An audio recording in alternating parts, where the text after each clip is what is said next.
తెలంగాణలో పరిషత్ ఎన్నికలకు మరికొన్ని గంటల్లో నగారా మోగనుంది. 3 దశల్లో నిర్వహించేందుకు రంగం సిద్ధం చేశారు. వచ్చే నెల 2-3 వారాల్లో పోలింగ్ జరగనుండగా ఓట్ల లెక్కింపు లోక్సభ ఎన్నికల ఫలితాల తర్వాతే చేపడతారు.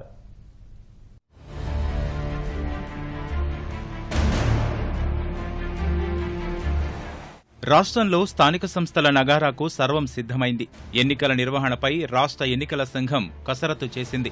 రాష్ట్రంలో ప్రస్తుతం 32 జిల్లా, 539 మండల ప్రజా పరిషత్, 539 జెడ్పీటీసీ, 5857 ఎంపీటీసీ స్థానాలుండగా అందులో 40 ఎంపీటీసీలకు ప్రస్తుతం ఎన్నికలు జరగడం లేదు. ఇటీవలే ఏర్పాటు చేసిన 4 కొత్త మండలాల రిజర్వేషన్లతో పాటు గ్రామ పంచాయతీల వారీగా ఓటర్ల జాబితా ప్రకటించారు. నోటిఫికేషన్ జారీ చేసే జాబితాలో చేరికలకు అవకాశం ఉండడంతో ఓటర్ల సంఖ్య కాస్త పెరగవచ్చు. ఎంపీటీసీ, జెడ్పీటీసీ ఎన్నికలకు 32,000కు పైగా పోలింగ్ కేంద్రాలు ఏర్పాటు చేయనుండగా ఇప్పటికే పోలింగ్ సిబ్బందికి శిక్షణ ప్రారంభించారు. 3 దశల్లో ఎన్నికలు నిర్వహించాలని ఈసీ భావిస్తోంది. మేడ్చల్, మల్కాజిగిరి జిల్లాలో ఒకే విడతలో, 10 జిల్లాల్లో 2, మిగిలిన 21 జిల్లాల్లో 3 విడతల్లో ఎన్నికలు జరగనున్నాయి. మొదటి 2 విడత పోలింగ్ వచ్చే నెల 2వ వారంలో, 3వ దఫా మే 3వ వారంలో జరగనుంది. నోటీసు మొదలుకొని పోలింగ్ వరకు ఒక్కో విడత మధ్య 4 రోజుల విరామం ఉంటుంది. జిల్లాల వారీగా ఎన్నికల సన్నద్ధతను సమీక్షించిన రాష్ట్ర ఎన్నికల కమిషనర్ నాగిరెడ్డి త్వరలోనే నోటిఫికేషన్ జారీ చేస్తామని వెల్లడించారు. స్టేట్ లెవెల్లో చేయాల్సిన ఏర్పాట్లన్నీ ఇంచుమించుగా కంప్లీట్ అయినాయి.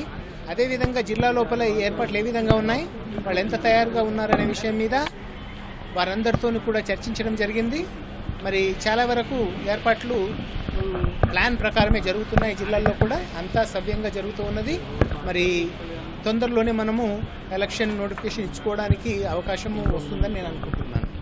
ఎన్నికల నిర్వహణ, ఏర్పాట్లు, శాంతి భద్రతలపై జిల్లాల వారీగా EC సమీక్షించింది.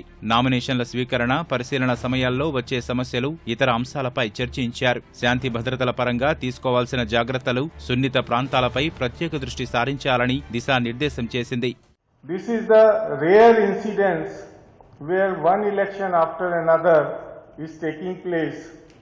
All of us have to prove that like assembly election, like parliament election, like gram panchayat election, these elections will also be trouble free and nobody should raise any objection. So same trend should continue.